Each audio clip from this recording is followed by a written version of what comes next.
there are many views and interpretations in the end times and biblical prophecies. Covered that in week 1, but I felt like I needed to repeat it again for week 4. I don't think that anyone can, nor should they be dogmatic about their view on this whole end times topic, since this would be considered a secondary issue.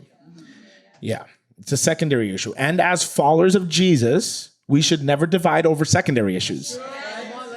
And I'm saying this because as we study and as you study the end times, you'll hear about different takes and different views on this whole topic. And I don't want any of you to be like, well, Pastor Marlon taught it wrong. Instead, someone say instead. Instead, I want you to know that most scholars and eschatologists have come to, and eschatologists are people that study eschatology, and eschatology is the study of end times. Yeah, most scholars and eschatologists have come to an understanding that we can't agree on everything when it comes to the end times, but since it's a secondary issue, it doesn't affect your salvation. Why? Because our salvation isn't based off what we believe regarding eschatological events. It's based off placing your faith in Jesus Christ. Here are some credible pastors that study and believe in the end times the same way that we do. Number 1, Jimmy Evans. He studies eschatology. Number 2, Jensen Franklin. Number 3, Jack Hibbs. Jack Hibbs, I really like his style. He's very edgy and very bold, and he's not afraid to say what he thinks. Number 4, this is someone that we've been listening to during midweek, Dr. David Jeremiah. Number 5, Dr. Tony Evans. He's a seminary teacher. Number 6, one of my favorite, Gary Hamrick. I advise you guys to listen to Gary Hamrick's Revelation series. He gives you a lot of history. He's an amazing Bible teacher. Number 7, Pastor Alan Nolan. Number 8, who has already passed away, Chuck Missler. He gets deep. So if you like really, really deep stuff, this guy's perfect for you. He has like 1 million footnotes on everything that he has to say. Number 9, this is the person that has influenced most of this series. That is Tiff Shuttlesworth, excellent Bible teacher. He sticks close to the Bible. He doesn't really give you a lot of imagination. He just goes straight to what the Bible has to say. And number 10, Pastor Greg Laurie. Okay? So after the rapture, we're going to have 7 years of tribulation. After the rapture happens, everybody knows what the rapture is. It's when Jesus picks up the church. We covered that in the previous weeks. Please go listen to the whole series online. When the rapture happens, a 7-year period called the tribulation will begin. Now, during those 7 years, God is going to be pouring out his wrath and judgments on the earth for those 7 years. God's wrath will be revealed through a series of 3 separate judgments. So I want us to look at the 3 judgments. These are the 3 categories that God is going to be pouring out, okay? I'm going to try to go as fast as possible. I will not be able to expand on each thing just because we ran out of time and we started a little bit late, but I pray that you can be intrigued by this, consider this information, do your own studies, and you can come to your own conclusions, amen? All right, here are the 3 different judgments. Here are the judgments. Number 1 are the 7 seals that are broken. Number 2, the 7 trumpets that are blown. And number 3, the 7 bowls that are poured. These are symbolic symbols that are going to be read throughout the book of Revelations to let you know the different types of judgments that God's going to be pouring out on the earth during the 7-year period called the tribulation. So the 7 seals, you'll see, they have to do with a lot of political stuff, war, famines. Then the 7 trumpets, this is where it gets kind of freaky, especially at trumpet 5. It starts getting very, very intense, and it starts getting very freaky because the judgments are no longer eschatological. They're no longer climatical. They're no longer political. Now they become spiritual. The 7 trumpets is where it starts getting spiritual, specifically at trumpet number 5. And then we have the 7 bowls. This is where God actually unleashes the worst upon the earth. And I think that I've heard, and I believe this very, very, very, very well. These judgments, the purpose that they serve, there are a few purposes, but I'll give you one. It is to finally try to get people to turn from their sin to God. It's God's way of saying, I'm trying to use a megaphone called pain and disaster to get your attention so that you could finally turn to me before your soul enters eternity. So these judgments, it's God's like waving, hey, turn to me, because the moment you enter eternity, you will be hopeless and there's no more opportunity for you. So that's what these are for. Now, the seven seals are seen in Revelations chapter 5, verses 1, verses 6 and 7. We're going to read that right now so we can see where we can spot these seven seals. It says this, then I saw a scroll in the right hand of the one who was sitting on the throne. There was writing on the inside and the outside of the scroll, and it was sealed with seven seals. So right there we see where the seven seals are spotted. Verse 6, then I saw a lamb that looked as if it had been slaughtered, but it was now standing between the throne and the four living beings and among the 24 elders. He had 7 horns and 7 eyes. That's a creepy way to see it, right? But that's just how it is when you're not living in this world. There are things that are unexplainable sometimes. Yeah, he had 7 horns and 7 eyes, which represent the sevenfold spirit of God that is sent out into every part of the earth.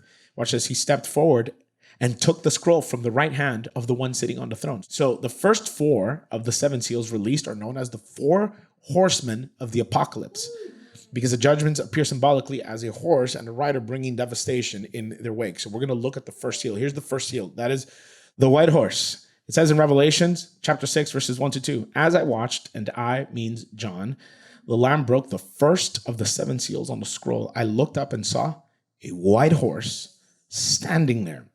Its rider carried a bow, and a crown was placed on his head. He rode out to win many battles and gain the victory.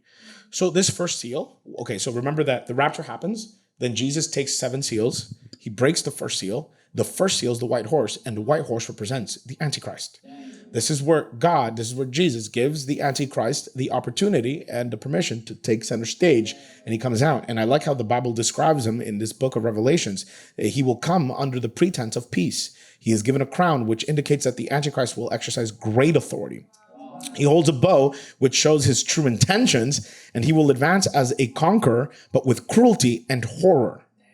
So here it says that he has a bow, and some scholars have said that it's interesting that it says it doesn't share anything about his arrows. So he has a bow, but he has no arrows, and that is an indication that a bow is a symbolism of peace. And no arrows, I think this is what some scholars believe, represents how he wants to hide his true intentions. That he's actually going to be cruel and he's going to be an evil leader. And as a matter of fact, he will be the most evil leader that this world will ever see, because he will be Satan incarnate in a man.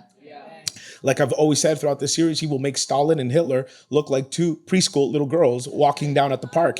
This man will be complete evil. He is Satan himself. He will establish a new world order. He will establish a one world currency, a one world religion, and a one world leader. And this is something that our modern leaders have been talking about for years, ever since, I believe, ever since 1947, 1948, it started getting very popular in the political realm to be talking about a new world order. And the reason why they're talking about a new world order is because they're preparing the way for this first seal to be broken, which is when the Antichrist pops. And I want to bring you a video of a compilation of modern world leaders talking about the new world order. I want you to pay attention and listen to how many times they say the term New World Order. Are you ready? Yeah. 3, 2, 1, here it goes. A new world is emerging. It is a new world order with significantly different and radically new challenges. Novus Order Seclorum, a new order for the centuries, for the ages, forever. They share a determination to create a new world order to better accommodate their own interests, or at least those defined by their presidents, and to reduce US and Western influence. We are now facing a common challenge. And the challenge is how to build a world order for the first time in history on a global basis. We have before us the opportunity to forge for ourselves and for future generations a new world order. A new world order. A new world order. When really a new world order can be created, it's a great opportunity. It isn't just a crisis. But it is the awareness itself that will drive the change. And one of the ways it will drive the change is through global governance and global agreements. 2009 is also the first year of global governance, with the establishment of the G20 in the middle of the financial crisis. The climate conference in Copenhagen is another step towards the global management of our planet. Chinese President Xi Jinping is now wrapped up his 3-day meeting with Russian counterpart Vladimir Putin by pledging to shape a new world order. Are you ready for a new world order? When we are successful, and we will be, we have a real chance at this new world order, an order in which a credible United Nations can use its peacekeeping role to fulfill the promise and vision of the UN's founders. The affirmative task we have now is to actually create a new world order. But the greatest threat on this front springs from the distinct illiberal and external actors who equate their success with fracturing the liberal international order. And now is a time when things are shifting. There's going to be a new world order out there, and we've got to lead it. And we've got to unite the rest of the free world in doing it. So the leaders are prepping stuff. And look what George Bush Sr. said. And when we do, because we will succeed. And they will, because it's been prophesied. And they have God's permission to do so. So it will happen. That's the first seal, the Antichrist. This is at a political level. Then here we see the second seal, which is the red horse. Revelation chapter 6, verses 3-4 says this: when the Lamb broke the second seal, I heard the second living being say, "Come." Then another horse appeared, a red one. Its rider was given a mighty sword and the authority to take peace from the earth. And there was war and slaughter everywhere. That is, when Jesus breaks the second seal, this means that great war is going to break out in the earth. And this is symbolized by a red horse with its rider and a huge sword. So I know that a lot of us possibly go like, oh, war. And then we don't really like imagine what it's like. But I just want you to kind of go back to 2020 when all the riots were happening. How were the streets? How were the riots? A lot of people did not feel safe. And I'm not talking about Canada necessarily. I'm talking about the States, right? Because we were pretty chills here. Everybody was just quarantining and chilling. but when we would see the news, you'd see chaos. Okay. That is not even a fraction of what this red horse will do. The world will not be. This is not just the States or just another country. This will be the world. It will have war, and there will be no peace, and there will be no rest. So if you're thinking, I'm going to be left behind and I'm just going to, try not to get the mark, go to work and live a quiet life and hide in a mountain somewhere, you're wrong. You're wrong. There will be war. And I wish I could be expanding a lot more to give you more of a visual, but we got a lot of work to do. We're only in the third seal, and we have 21 of these to go. 21 in total, sorry. Number 3 is the third seal, and that is the black horse. When the Lamb broke the third seal, I heard a third living being say, "Come." I looked up and saw a black horse. And its rider was holding a pair of scales in his hand. And I heard a voice from among the 4 living beings say, a loaf of wheat bread, or 3 loaves of barley will cost a day's pay. And don't waste the olive oil and wine. So the breaking of the third seal causes famine. The rider that John sees is riding a black horse, and it's holding a pair of scales in his hand. And then John says, here's a declaration that the people will have to work an entire day in order to just buy a loaf of bread. So how much do you make in a day? Let's say average, about $100 a day to 200? Or are we going less, 50? Let's go to 100. Let's stay at 100, okay? Let's say $100 to $200, okay? That's the average between what people could possibly make a day, 100 to 200. Can you imagine? You're in the end times. God breaks a seal. And this is now the third seal, the black horse. You can't order Skip. You can't order Uber. There is scarcity of food. You have a family. You're tired. You're dehydrated. And in order for you to buy a slice of bread, it's going to cost you about $50. Because if you want the whole loaf, it's $200. And that's if you find a bread. Because I'm sure there are going to be assailants. And there are going to be gangs that are going to be fighting for food. So if you don't have any type of way of defending yourself through martial arts, or you're not trained in combat, how are you going to defend yourself with those that are? There's going to be scarcity. Have you seen the show, like end time shows, like The Last of Us? Have you seen those types of shows? No, probably not. Okay, yes, a little bit of those. Okay. Have you seen movies that have to do with the end times? One of the things that you'll see is there's a scarcity of food. And you'll see, like, for example, a movie that just came to my mind is The Book of Eli with Denzel Washington. Some of you should watch Max Payne. These are all apocalyptic movies.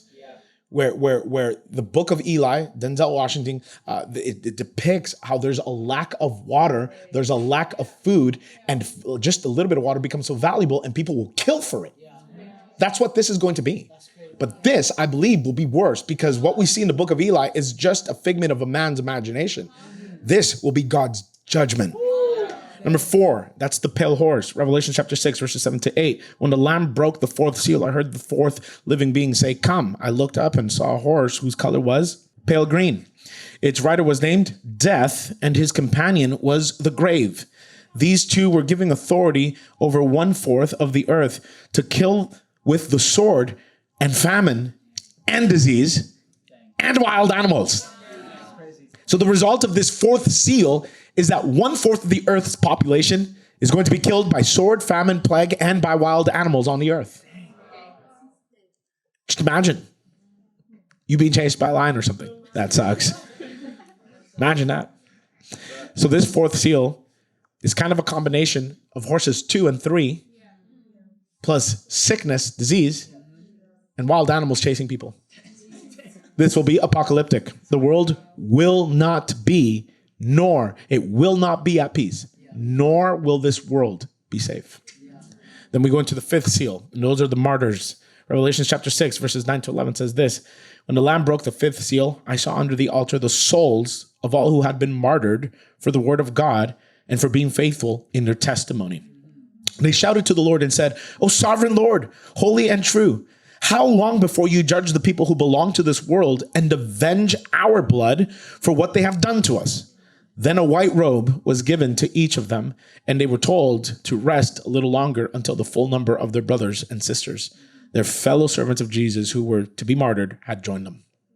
So this is going to talk about this 5th seal has to do with persecution. There will be great persecution in the world because the Antichrist will persecute every single person that does not worship him. So you got to remember that the Antichrist is Satan incarnate. Why was Satan kicked out of heaven? Come on, focus. Because he wanted to what? Yeah, he wanted to be like who? God. And why did he want to be like God? Because he wanted everybody to? Worship. Okay, so his greatest desire, listen y'all, Satan's greatest desire is to be worshipped. That's what he lusts for. That's what he covets. That's his temptation. So that's why you got to be careful with music, because remember that Satan was the worship leader of heaven.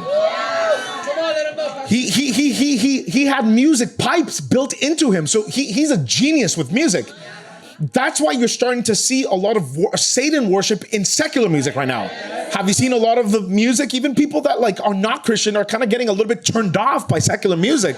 Why? Because evil is getting greater. Satan was the worship leader of heaven. He gets kicked out of heaven, and he's called now the prince of this world. So if he's the prince of this world and he was the worship leader of heaven and he likes worship and he wants worship, what do you think he's going to want to do with you?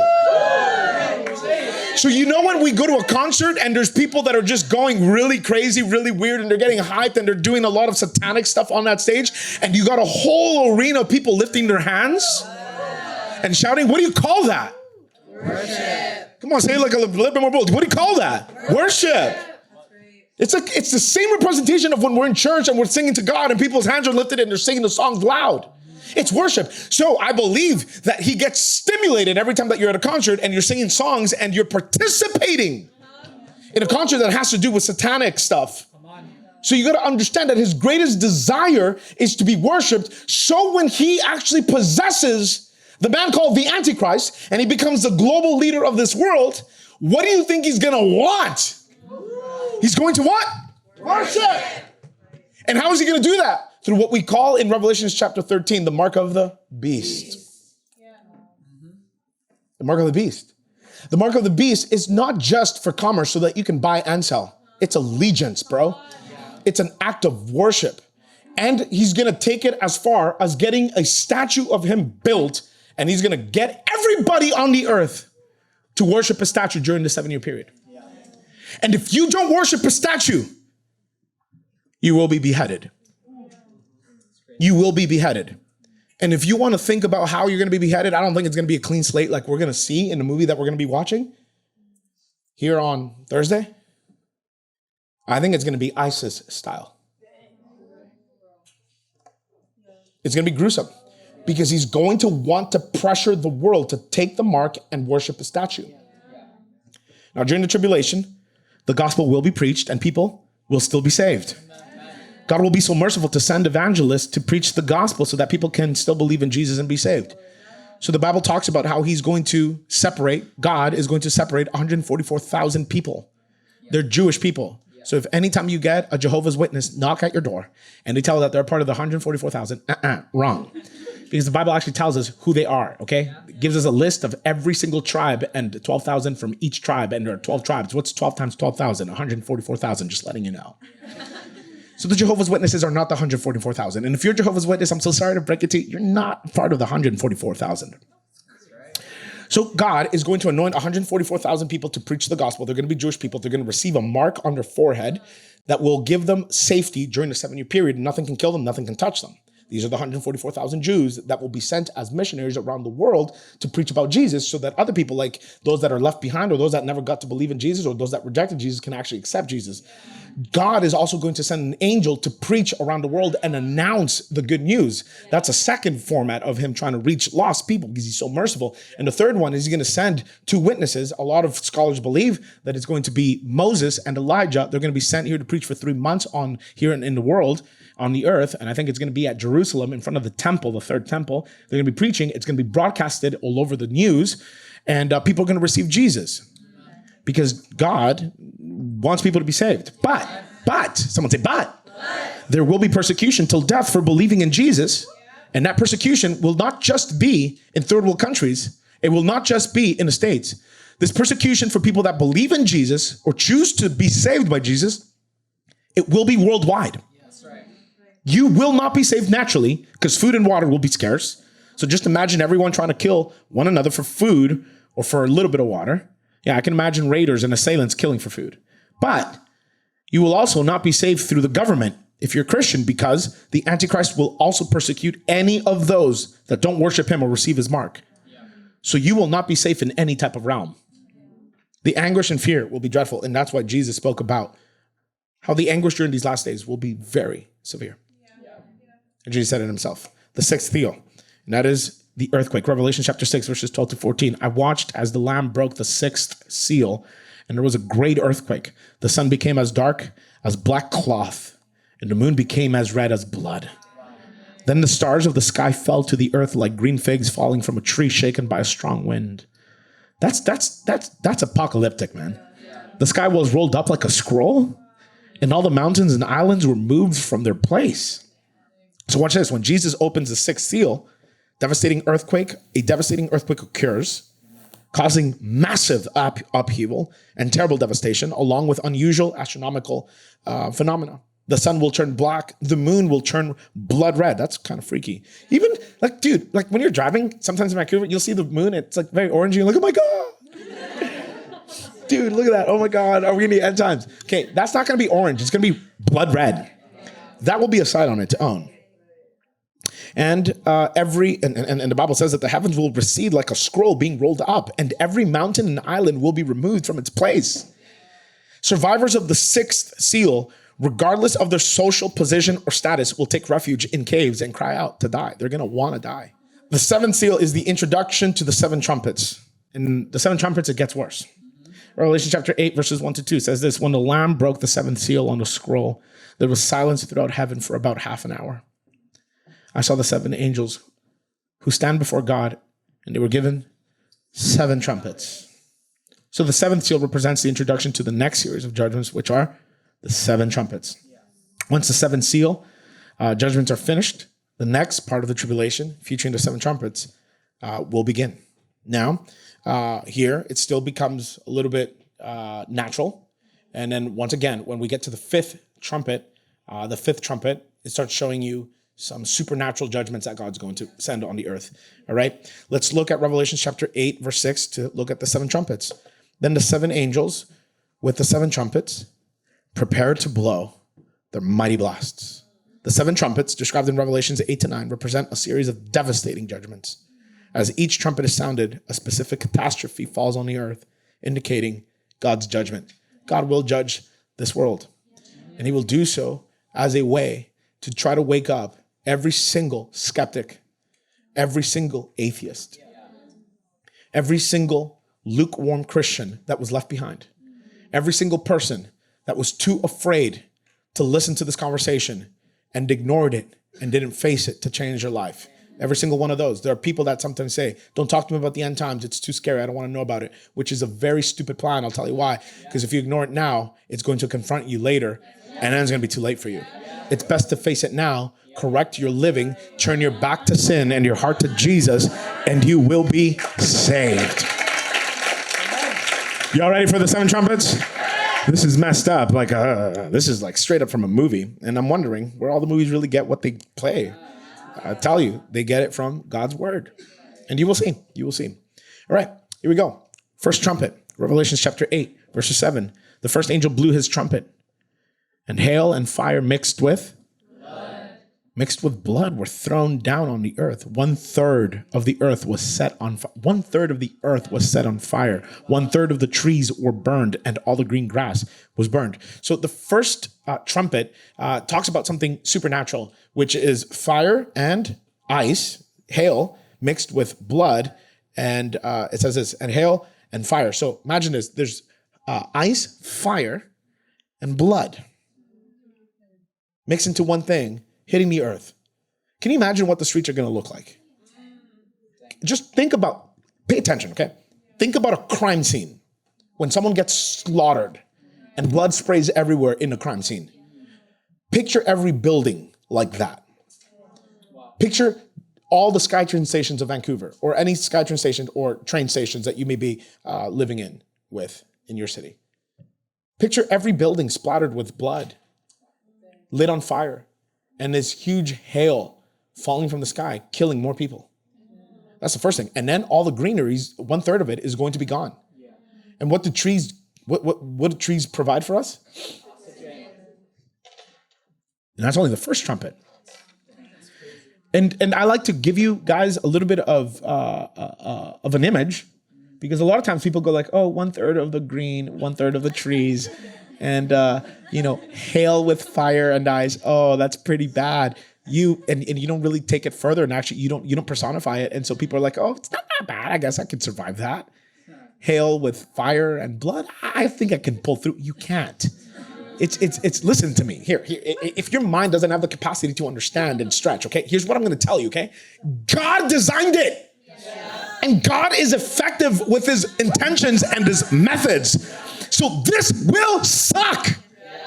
There's no other way. Like, you can't try to make it pretty or try to diminish its effect. It's going to be tough. Like, it doesn't matter how much you hit the gym, bro. It doesn't matter how tough you are or how numb you look. It's going to suck. This is going to be apocalyptic. It's God, and God succeeds in everything that he does. Here's the second trumpet, Revelation chapter 8, verses 8-9. It says this. Then the second angel blew his trumpet, and a great mountain of fire was thrown into the sea. This is not literally a mountain. This is more like a meteoroid. 1/3 of the water in the sea became blood. That sucks. 1/3 of all living things in the sea died. And 1/3 of all the ships on the sea were destroyed. So I want to give you a small little movie clip of what this second trumpet could look like. This is just movie clips put together so that you can get a visual of what it could look like. Are you ready? 3, 2, 1, here we go.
So what are people planning to do there? Like, what do you do?